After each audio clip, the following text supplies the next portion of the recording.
to make sure that we have our word from our national president for a movement message this morning. He came here to Detroit. He is one who I have been with for a long time. There were many who told me, Reverend, what are you doing running around the state of Michigan with Reverend Sharpton for president? You know he's not going to win. I said, well, that ain't the point. I said, first of all, that ain't the point. The point is that we need to make sure that we send a message. We have to open up the lines of communication between black folks and the party. And so I'm no stranger to supporting folks who support the people and who speak and who have worked for the people. And so I'm glad to have the opportunity to have been with him since then and all the way up until now. There have been some falling outs, hey man. But prodigal son come home. Can I get a witness? And so we're so glad to have him with us this morning. I want you to stand to your feet, I want you to clap your hands, and I want you to tell Reverend Sharpton, no justice, no peace.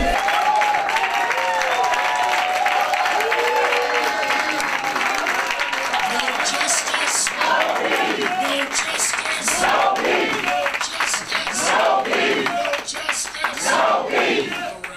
All right. Certainly I'm happy to be with you again at the Detroit chapter of National Action Network, and to all of the other chapters represented, and certainly to our president in Michigan, Reverend Charles Williams.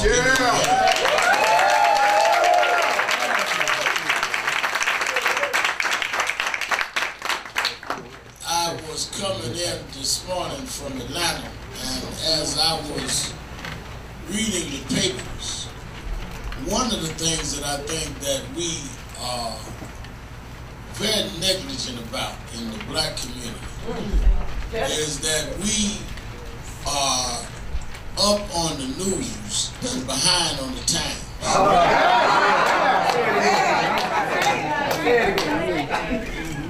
We are up on the news and behind on the times. Yes. What do I mean by that? We know what is going on a daily basis, but we don't put it in the context of where it is in terms of where we are in history. When you look at the fact, this is Black History Month 2013. Well, where are we in Black history? There are many that will argue with us that, well, y'all need to get over all that has happened to you. You hear the crowd, the Snyder crowd, the anti-affirmative action crowd, the crowd that wants us to stop dealing with the racism of the past and present, saying that we ought to get over it. Well, look at the history. January 1st of this year was the 150th anniversary of Lincoln signing the Emancipation Proclamation. What that meant was January 1st, 1863, Lincoln signed the Emancipation Proclamation, which ended chattel slavery of blacks in this country. Now, one of the reasons, a lot of people don't know that the church people, that watch night started that night. Watch night was not about waiting on the new year. Watch night was waiting on the freedom of the slaves on January 1st. A lot of folk don't understand why a lot of white churches don't have watch night, because white folk didn't have nothing they was watching. Then it was a New Year's celebration. To us, it was emancipation. Why? Because we've been promised so many times that they were going to free the slaves and didn't. To our forefathers stayed up waiting to see if this time Lincoln was going to keep his word. Now, the untold story is that if we were freed of chattel slavery from 150 years ago to now, we were slaves. We were enslaved for 262 years, which means we were slaves longer than we were free in American history. y'all get over it. Yeah. We've been enslaved longer than we've been free. That's right. That's right. So to talk to us about American history, we were in chains longer than we were out of chains. That's right. Now run that right back into why we going to Washington, February 27th. After they freed the slaves, because they needed our vote, the Northerners needed our vote to offset the majority of the Congress being from the South. They let us vote for a while. They then came in and took the vote back. And from the late 1800s to 1965, we couldn't even vote nationwide. Well, 1965 was just 48 years ago. Meaning that many of us, most of us in here this morning, we didn't have the right to vote in all 50 states in our lifetime. My mother couldn't vote till she was 39 years old in her hometown. I ain't talking about my forefathers, I'm talking about my mother, who raised me, taught me how to do my homework. My mother. So how you telling us to get over something that has happened to us in our time?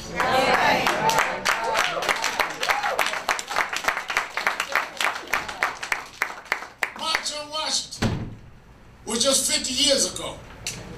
I remember when we had the Million Man March in '95. I remember that day I came off the stage. Brother said to me, said, "Remy, it's a great day." I said, "Yes, it is." He said, "Yeah, we beat them." I said, "We beat who?" He said, "We beat the 63 March."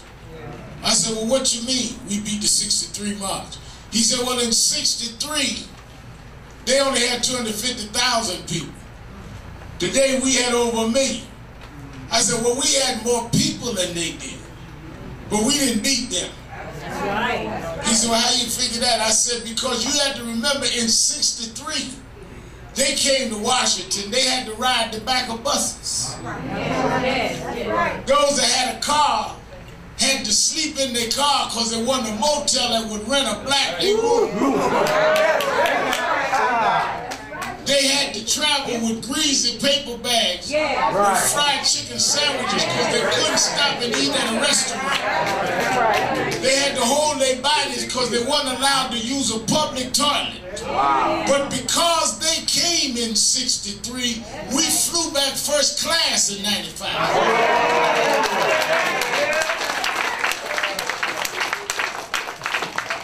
Don't act like what we have because somebody gave it to us. Everything that we've achieved is because somebody fought to get it for us in the first place.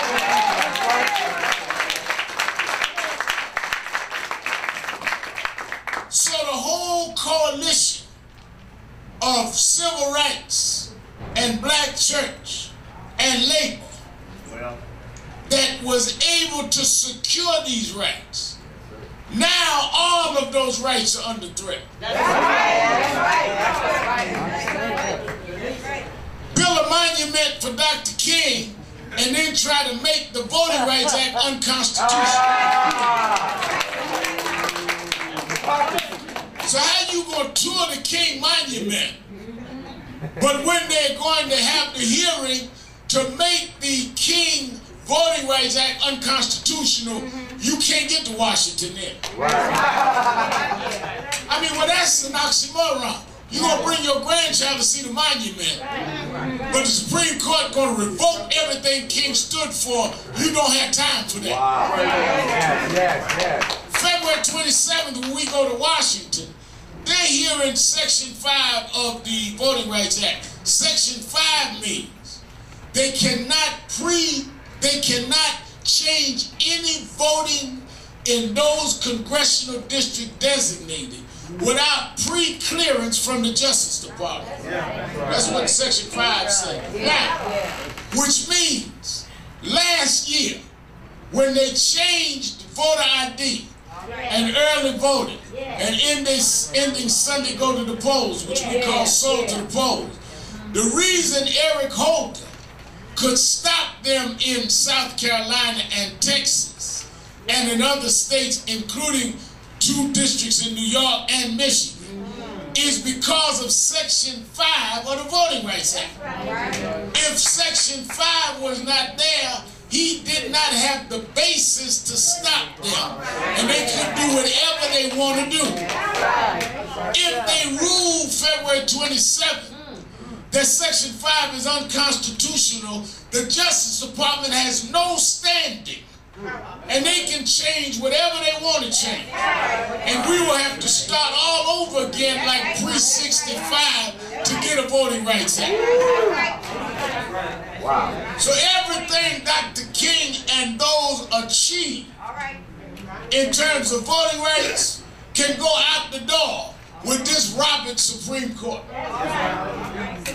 Let me show you now. They stacked this court. They've already heard the affirmative action case. We're waiting on that decision. Now they're going to hear the February 27th. I'm talking about we got the next. I ain't talking about by and by when the morning comes. Morning is here. You know, we run around talking about one day they're going to know. Not one day. February 27th, a couple weeks from now.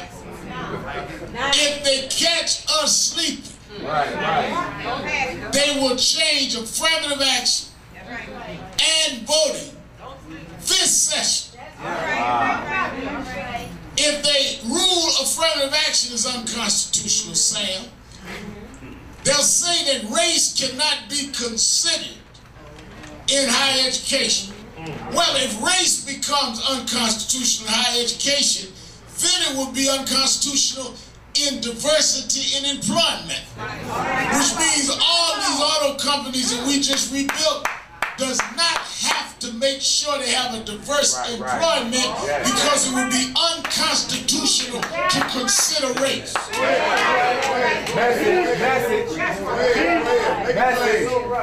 That's what you're looking at. Which means all of you got these little jobs because they got to have a certain amount of you. They don't have to have any of you. It would be against the Constitution to consider that. So you're looking at reversing the entire civil rights movement from race to voting this Supreme Court session. And the bad part about it is that some Negroes in high places are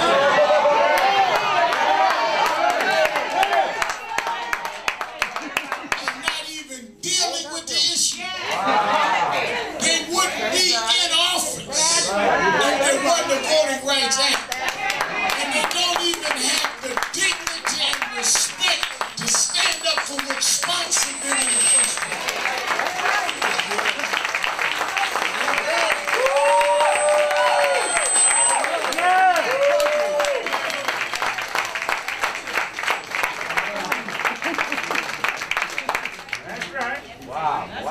There wouldn't be a black mayor, black city council, none of that. Without the Voting Rights Act. You don't have enough sense to protect what sponsored you in the first place. Something crazy about that. Something backward about that. People fight, people go to jail, people lose their lives to bring down the legal barriers, and you walk indoors you didn't open. And don't even have enough sense to keep the door open. Just like y'all already in Detroit, y'all elect folk that hand the city that you elected over to the government.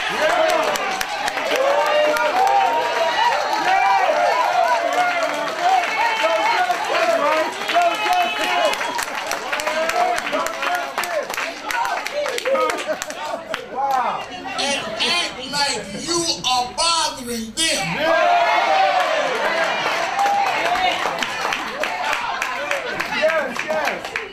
We elected you. You didn't elect us. If you didn't know how to maintain the city, you ought not ask us to give you the city. If you didn't know what you were doing, you should have kept your behind out of town.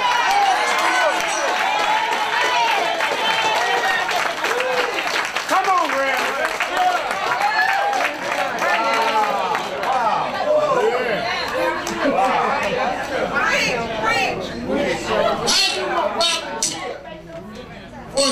job you don't know how to do.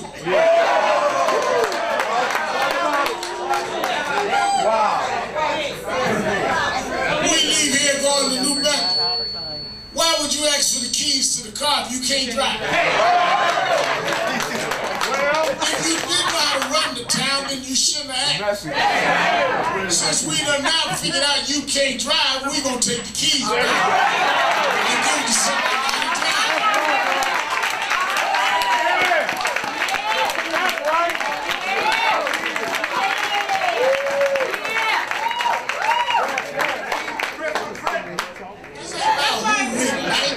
That's right. It's not about who's popular. It's not about is he all right. It's about who can drive the car. Not make a layup. I like you, nice guy. Get in the back with me. But whoever behind the wheel need to know how to drive. Now, this is extremely important that we understand what's at stake. Right. We can lose it all. So February 27th is important. Then we come to New York for our national convention. We got to lay out all of what they're planning. I spent the day yesterday in Atlanta with Martin III. All of what they're planning this year is a reversal of everything we've achieved in the last 50 years. My. Everything. From the affirmative action decision to voting rights decision. They are planning to reverse everything. We got together, we voted, re-elected President Obama. They know that Obama in about a year will become lamed up. They want to, while he's in, reverse everything they can. Because let me explain something to y'all. They did not give Obama the deal to the White House. They gave him an extension on a 4-year lease. The moving van coming, y'all. January in 17. Michelle and him got to lead there. And if we don't have these laws to protect us, everything gonna be gone. It's all gonna be gone. But they got to get out of there. I don't know if they're going to Chicago or Hawaii, but they're going like my grandfather used to tell my mother's boyfriends, you ain't got to go home, but you leave it here.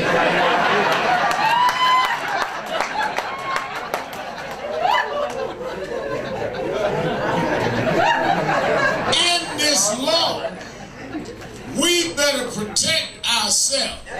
Part of the role in Black history is you must make achievements and then protect. Achievements and protect. Dr. King and that generation did a whole lot of achievement. Generation behind it got to be able to protect what it did. Then more achievement, then protect. Y'all used to play cards before you went to church. You know that you got to know when to play and when to hold. William told me that I never played cards.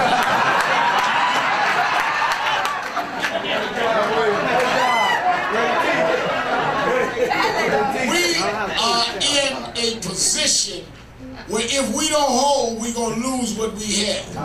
Now, one of the reasons why I'm here today and one of the reasons why New Bethel is important, the March on Washington 63 that crystallized all this and brought this to the world's attention started in Detroit.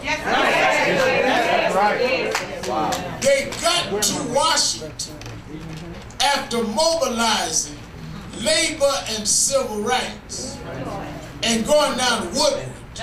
And the first time we heard I Have a Dream, King said it in Detroit. Well, we need to do the exact same thing a half a century later to measure where we have come and where we have to go and where they're trying to take back. So on June 22nd, we've got to bring out huge numbers in Detroit Why? Because they're messing with voting rights and civil rights in terms of race and labor rights. They vote all over this country, right to work laws, which is really the right not to work. You imagine the president says we need a $9 an hour minimum wage, and they mad about that?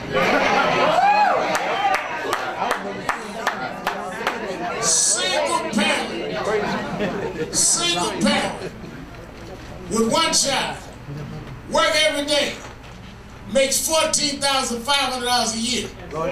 The poverty line is $15,000. So you got people working every day that are working below the poverty line. I'm not talking about sitting home getting welfare, food stuff. Work every day. Every day. Who is going to put that on the national agenda if we don't do it? Kids go to school every day. And the school's not computerized. Books not there. Teachers barely paid. No security in the schools. Who's going to put that on the national agenda if we don't do it? We are. At one side of town, they got all kind of police presence. Another side of town, you call the police and don't look at your watch, you look at the calendar to see what day it is.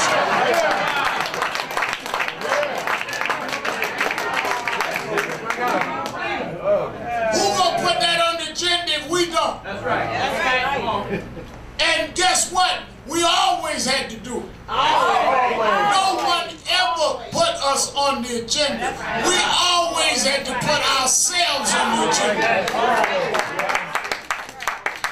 One reason is that I didn't like that Lincoln film. It was good acting and all that. Because they acted as if we had nothing to do with our own freedom. Like Lincoln talked to his wife and one son of his. So ain't this a shame? We need that. That's not what happened. If it wasn't for Frederick Douglass, abolitionists, they would never have been enslaved. If it wasn't for freedom fighters and civil rights workers, we would never got the right to vote. The reason why we marched last year from Selma to Montgomery is that's how they did it the first time. It was always those that pushed the envelope, and we've got to be the ones to do it now.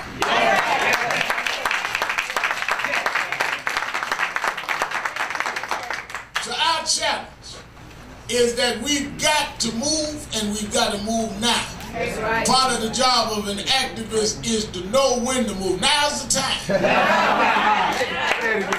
When they show up at the Supreme Court, they need to see numbers of us. So that as they walk in, they know that black folk and white folk and Latino are not going to take this if they take the right to vote. If they can walk in that building and don't see no outrage, they can say we can get away with this.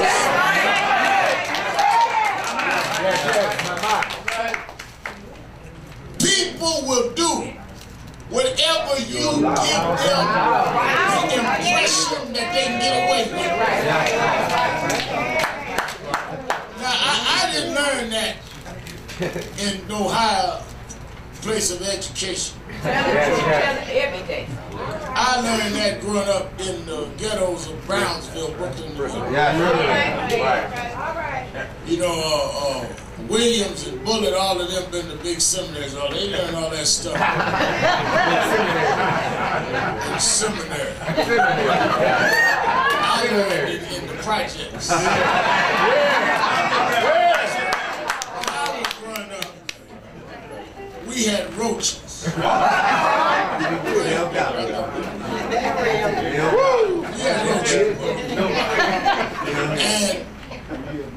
I got up one night, went to the bathroom, and looked at the kitchen table and roaches everywhere. I ran back to the bedroom, woke up my sister. Joy, we got roaches. You went on, we got roaches. Yeah, I said, really? Dragged out, she walked to the kitchen, flipped on the light, turned around, looked, no roaches.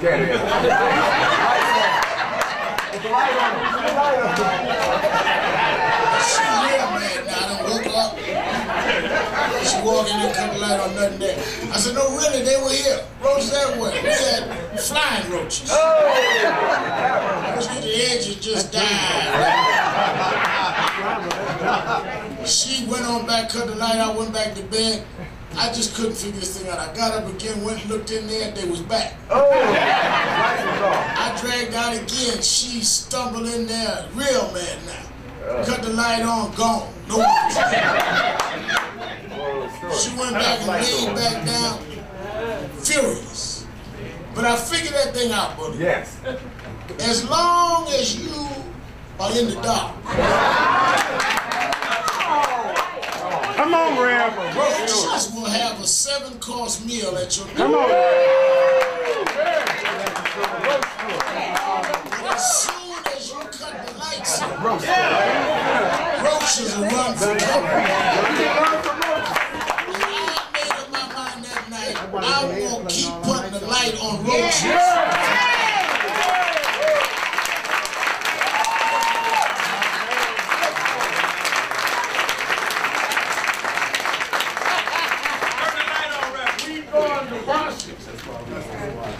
February 27th to put the light on these roads. We coming back to Detroit June 22nd. And we coming down Woodward to put the light on these roads. They think they can keep cutting these deals because the lights are out. They think they can take our parks and give it to the state because the lights are out. They think they can get away with neo-colonialism where they put blacks out front while the state's in charge because the lights are out. It's time to cut the lights right on.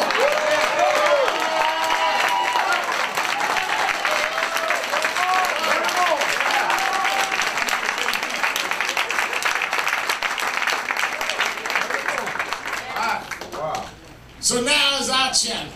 And now is our move. We must mobilize. Let me leave you with this. Don't forget the journey that we come.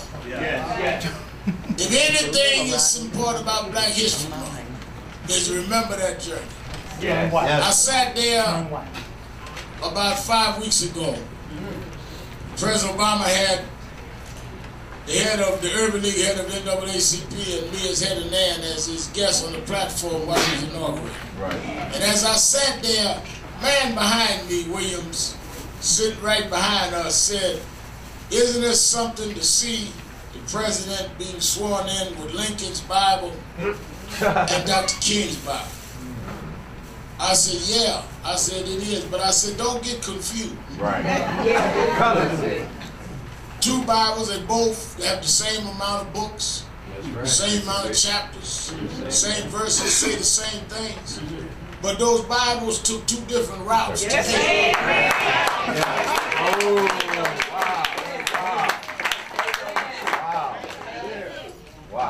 Lincoln's Bible was on the mantelpiece, mantelpiece in the White House.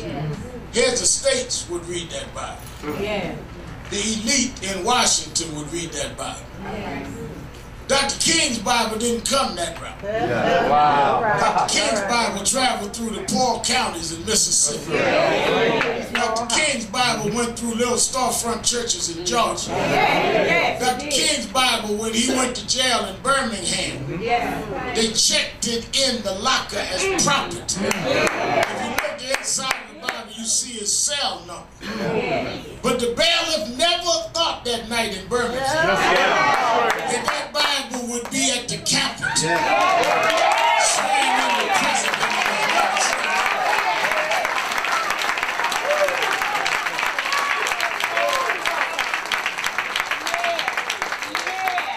When I saw that black hand on that Bible, I know no matter what they do, we can win.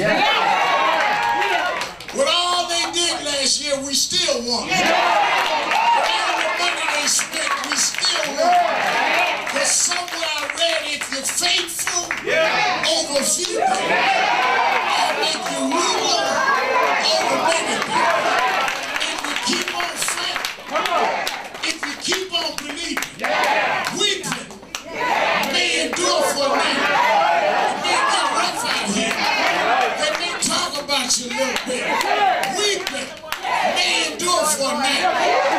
to hold on.